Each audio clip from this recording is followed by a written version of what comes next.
Miski Biblia, nagsasabi na talagang merong panganib na hinaharap ang henerasyong ito sa ating panahon. Ano yan? Sabi ni Kristo, nagsisilitaw ang mga bulaang propeta, ang mga bulaang Kristo, magpapakita ng mga dakilang tanda at kababalaghang, ano pat ililigaw, kung maaari, pati ng mga hirap. Kaya ngayon, yung mimila-milagro dyan, baka kayo matatangay sa reliyon. Maglilingkod ka sa Diyos dahil sa milagro. Maglilingkod ka sa Diyos dahil sa himala. Maglilingkod ka sa Diyos dahil gumaling ang karamdaman mo. Walang kwentang paglilingkod yan. Bakit? Ang batayan ng paglilingkod sa Diyos, hindi milagro. Hindi ang kung ano-anong mga ginagawa ngayon. Pakinggan nyo. Sa isang talata. Eto, sabi, ang mga Hudyo nga, nagsisihingi ng tanda. Ugali ng mga Hudyo yan eh. Humihingi ng tanda, yung milagro, tanda. At ang mga Grego ay nagsisihanap ng karunungan. Ayun, palibasa, yung Gresya nung araw, makarunungang bansa. Yung mga Grego naman, ang hihingi ng karunungan. Yun naman mga Hudyo, ang hihingi ng tanda. O ano ngayon ang pagbabatayin mo sa paglilingkod sa Diyos? Tuloy natin sa basa. Ang aking pananalita at ang aking panghikayat, ang pangangaral ay hindi sa mga salitang panghikayat ng karunungan. Hindi yung hinihingi ng Grego ang kanyang ginagawa. Sabi ni San Pablo, hindi ang aking pangangaral at ang aking pananalita, hindi sa salitang panghikayat ng karunungan, kundi sa patutuo ng Espiritu at ng kapangyarihan, upang ang inyong pananampalataya ay huwag masalig sa karunungan ng mga tao, kundi saan sasalig? Sa milagro ba? Upang ang inyong pananampalataya huwag masalig sa karunungan ng tao, kundi sa kapangyarihan ng Diyos. Yun ho, ang batayan ng pananampalataya kung maglilingkod ka sa Diyos. Ang pagbatayan mo, yung kapangyarihan ng Diyos. Alin ba yung kapangyarihan ng Diyos? Na siyang pagbabatayan ng pananampalataya. Dito sa Roma 1:16. Sapagkat hindi ko ikinahihiya ang Ebanghelyo, sapagkat siyang kapangyarihan ng Diyos sa ikaliligtas ng bawat sumasampalataya, unay sa Hudyo, gayon din sa Grego. Alin yung kapangyarihan ng Diyos na dapat pagbatayan ng pananampalataya? Yung Ebanghelyo, sabi ni Pablo, hindi ko ikinahihiya ang Ebanghelyo sapagkat siyang kapangyarihan ng Diyos. It is the power of God unto salvation of those that believe. Unay sa Hudyo, ikalawa, Griego. Kaya ang pagbabatayan mo ng pananampalataya mo, hindi yung milagro, hindi yung karunungan ng tao, yung aral ng Ebanghelyo. Maglilingkod ka sa Diyos dahil naliwanagan mo ang aral ng Ebanghelyo. Aral ang batayan. Tandaan nyo mga kapatid, sa ating samahan, ang batayan natin aral, hindi si Soriano. Hindi ang kahit na sino. Ang batayan ng ating pagsasapian, aral ng Biblia, aral ng Ebanghelyo. Yun ang ating matibay na pinangahawakan, kahit walang milagro. Pero may milagro rin. Hindi ba mga kapatid, ano? There are simple. Isn't it a miracle? It's another miracle. Oh. Ano pa susunod? Thanks God for the miracle. Oh, la la la la la. Ha, marami namang milagro araw-araw eh. Yung nakaraos ka lang maghapon, milagro yun eh. Hindi ba? May mga simple miracles in our life. Hindi tayo nag-aangkin ng mga dakilang milagro ngayong panahong ito. Sapagkat yun ang tanda ng mga antikristo, yung milagro. Ang kanyang pagmimilagro, tutulungan ng demonyo. Ayan, may mga milagro ang antikristo, katulong ay demonyo. Sa atin, sinasabi ko mga kapatid na mga simpleng milagro, yung nakaraos ka maghapon. Ha? Nagkasakit kayo, wala kang pambili ng gamot, gumaling ka kahit walang gamot. Di ba? Yung nga kapatid na tali tinaningan doon sa ospital nilabas nila sis baby. Malaki na yung goiter Tinaningan. Pagkatapos na taningan sa ospital, yan ay siguro mga 1 linggo na lang. Matanda na, ayaw na operahan. 97 anyos na yata. Tinawag ako. kapatid na Eli, ilang araw na lang daw itatagal ni kapatid na Tali, yung lola ni Sis Baby. Punta kami doon sa Salapungan. Pagdating doon, kapatid Tali, kamusta? Kapatid na Eli, malapit na. Malayo pa! Malapit na. Malayo pa. Halika kayo, manalangin tayo. Nanalangin kami. Laki-laki ng liig nun eh. Aba, pagkapanalangin namin, di umalis na kami. Pakinabukasan na wala yung malaki sa liig. Bumabaraw doon sa loob. 3 taon pang nabuhay. Kapatid na Tali, pagkatapos nun. O ano yun? Di ba milagro yun? Ha? Hindi ba milagro yun, mga kapatid? Napakarami. Hindi ko lang maisasaysay na lahat sa isang pagkakataon. Meron tayong kapatid. Nagtatrabaho dun sa Baguio. Oh. Eh ngayon, bumigat ang katawan niya, di siya pumasok. May lilindol pala, baksak yung building na pinagtatrabahuhan niya. Hindi siya nadaganan. Sumakit yung katawan niya eh. O, ganun din naman yung isa nating kapatid sa Cabanatuan na papasok siya sana, hindi siya pumasok. Wala naman daw siyang nararamdamang masama sa katawan niya. Basta tatamad siyang pumasok. Hindi siya pumasok. Bumagsak yung kolehiyo na nasa Cabanatuan. Napakaraing namatay sa kaeskwela niya. Siya hindi nadaganan. Bakit? Hindi siya pumasok eh. Hindi ba milagro yun? Napakarami niyan. Sa Pinatubo, nung pagsabog ng Pinatubo, may mga kapatid tayo sa Pora, may mga kapatid tayo sa Angeles City, may mga kapatid tayo doon sa mga paligid-ligid doon. Doon sa may Pulong Santol, kung saan-saan yun. Awa ng Diyos. Walang nasirang kapatid kahit isa ron. Nung bumahan ng lahar, wala rin kahit isang kapatid. Di ba yung milagro ng Diyos? Yung kapatid sa Gasa, yung kanilang bahay, nando sa daan ng lahar. Mayroong pagkalaki-laking batong bumara sa ilog. Umiwas yung lahar. Yung mga kapatid natin sa tabing ilog dun sa may Santa Rita, hindi sila natabunan ng lahar. Yung mga nandun sa San Juan, na malayo sa ilog, yun ang napagtabunan ng lahar. Yung kapatid natin, hindi. Meron bumarang pagkalaki-laking bato dun sa ilog, nagpabago sa daan ng lahar. Hindi ba yun mga milagro? Simple but believable miracles. Itong mga miracles itong mga to, unbelievable. Biro mo yung sabog na ulo sabog na utak unti-unti naglakad yung mga utak na pira-pira, pumasok uli sa buho. At pagkatapos nanalangin si Evangelist, nabuhay uli. At meron pang isang milagro, katakataka Sinabi nila, na-tape ko. Ang sabi, yun daw isa nilang miyembro, nasa langit na. Namatay nasa langit na. Ngayon, sabi raw ng Diyos, anak, kailangan bumaba ka pa uli. Hindi pa panahon na ikaw ay mapunta rito. Kailangan bumaba ka at patutuhanan mo ang Jesus miracle ministry. Kaya raw mula sa langit, pinababa uli siya ng Diyos at nagpapatutuo. Sabi ko, malas namang miyembro mo. Biro mo'y nasa langit ka na, pinababa ka pa uli. Alam niyo raw kung bakit pinababa? Kasi raw nanalangin yung kanilang beloved evangelist. Nung dinggin daw ng Diyos yung panalangin, sabi raw ng Diyos, bumaba ka uli anak at kailangan ka pang magpatotoo. Sabi ko, wala namang awa yung evangelist na yun. Biro mo'y nasa langit na yung miyembro na nalangin na pinababa tuloy uli.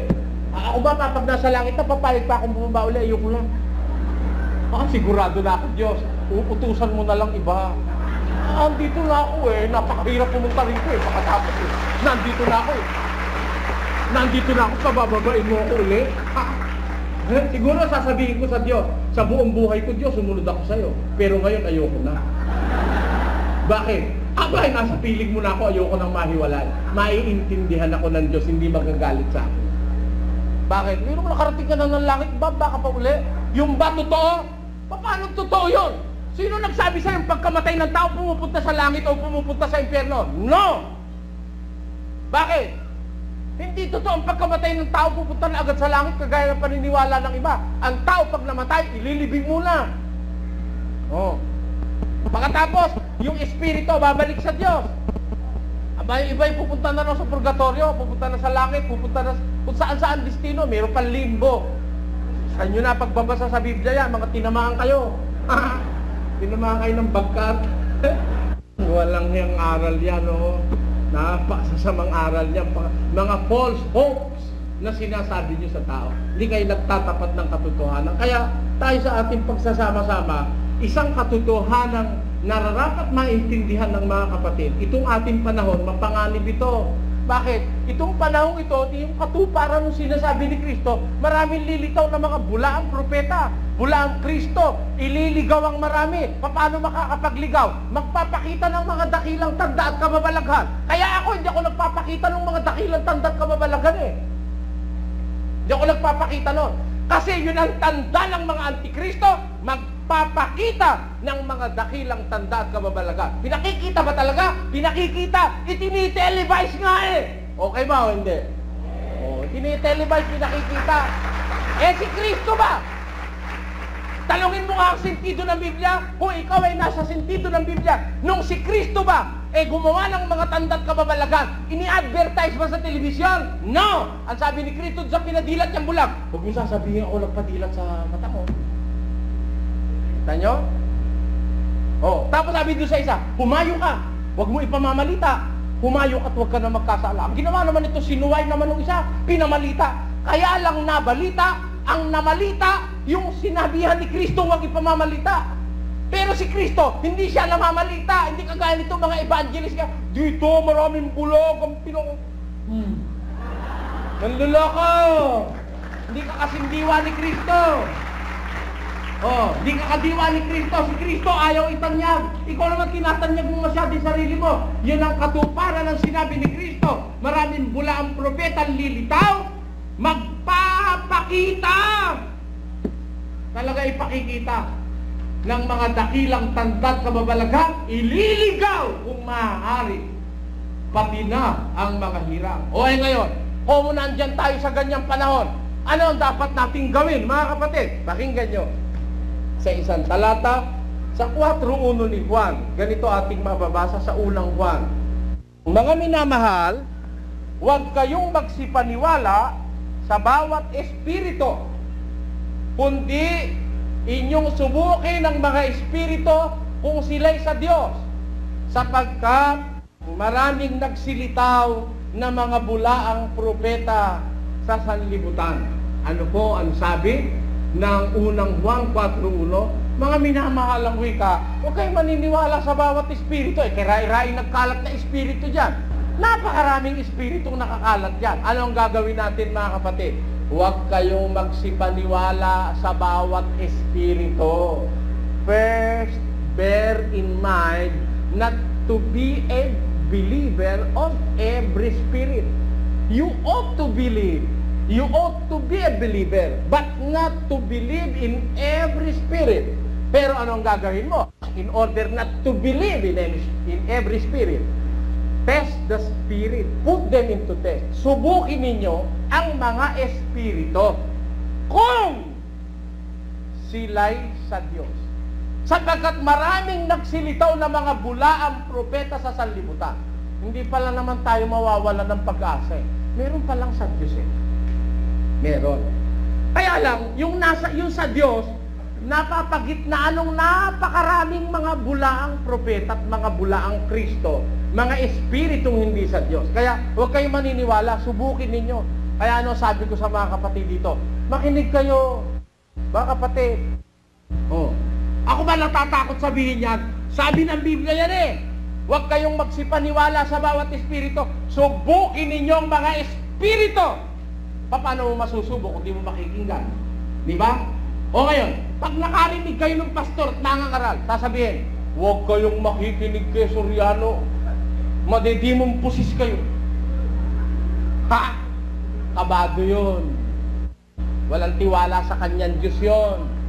Walang tiwala yun sa aral niya. Bakit? Natatakot siyang pag nakinig kay Soriano, makumberte ni Soriano. Eh ako, natatakot ba ako kahit makinig kayo sa kanilang lahat, makukumberte kayo? Eto ang pananalig ko, mga kapatid. Pakinggan nyo sa 127:1 ng awit. Malibang itayo ng Panginoon ng bahay, walang kabuluhang nagsisigawa ang nagtatayo. Malibang ingatan ng Panginoon ng bayan, walang kabuluhang gumigising ang bantay. Ang bayang ito, binabantayan at iniingatan ng Diyos. Kahit kanino kayo makinig, hindi kayo makukuha sa ilalim ng pagbabantay ng Diyos. Aba, nakarinig ako ng mga ngaral, sabi ba naman sa TV, huwag kayo makikinig kay Soriano, madidimong pusis kayo. Sabi, wala siyang katiwa-tiwala dun sa Diyos niya, wala pa siyang tiwala dun sa kanya ipinangangaral. Dahil siguro alam niyang marupok yung aral niya, pag nakapakinig kay Soriano, magdududa yung miyembro niya. Ayun. Dito hindi ganon. Ang utos ng Diyos ang sinasabi ko sa inyo, subukin ninyong lahat ng espiritu. Ang bawat espiritu, subukin nyo sapagkat mayroong sa Diyos, pero napakaraming lumitaw na bula ang propeta sa sanlibutan. Kaya ipinasusubok para ating matiyak. Anong katunayang utos ng Diyos yan? Pakinggan nyo, sa unang Tesalonica 5:21-22, ganito ang sinasabi. Subukin ninyo ang lahat ng mga bagay. Ingatan ninyo ang mabuti. Layuan ninyo ang bawat anyo ng masama. Prove all things. Hold fast to what is fine. Ang sabi ng apostol na si San Pablo, subukin ninyo ang lahat ng mga bagay. Ingatan ninyo ang mabuti. Layuan ninyo ang bawat anyo ng masama. Every appearance of the devil. Layuan ninyo yun. Lahat ng kaanyuan ng masama, layuan ninyo. Pero paano mo malalayuan yung masama? Pagkatapos mong sundin ang utos ng Diyos na subukin ninyo ang lahat ng mga bagay. Lalo na sa relihiyon, subukin mo, kapatid. Subukin mo. Pakinggan mo silang lahat. Huwag kang matakot. Hindi kita ititiwalag. Sige, makinig ka na makinig. Alam mo, pagka nakikinig ka na, lalo akong nakukontento. Bakit? Kasi, pag narinig mo silang lahat, lalo kang magtitibay sa ating samahan. Bakit? Hindi naman mag-uutos ang Diyos na makakasama sa Kristiyano eh. Is there any commandment that will cause you harm? Especially so when speaking of your salvation? Meron ba? Pagka-utos ng Diyos, it will not cause you harm. It will not do you any harm. Sabi ng Diyos, subukin nyo lahat ng bagay. Subukin nyo lahat ng espiritu. Subukin nyo mga kapatid. Mapapahamak ba kayo? Hindi! Nagtitiwala ako ng buong puso. Hindi. Sapagkat walang utos ng Diyos na magpapasama sa isang Kristiyano. Okay ba? Kaya subukin nyo.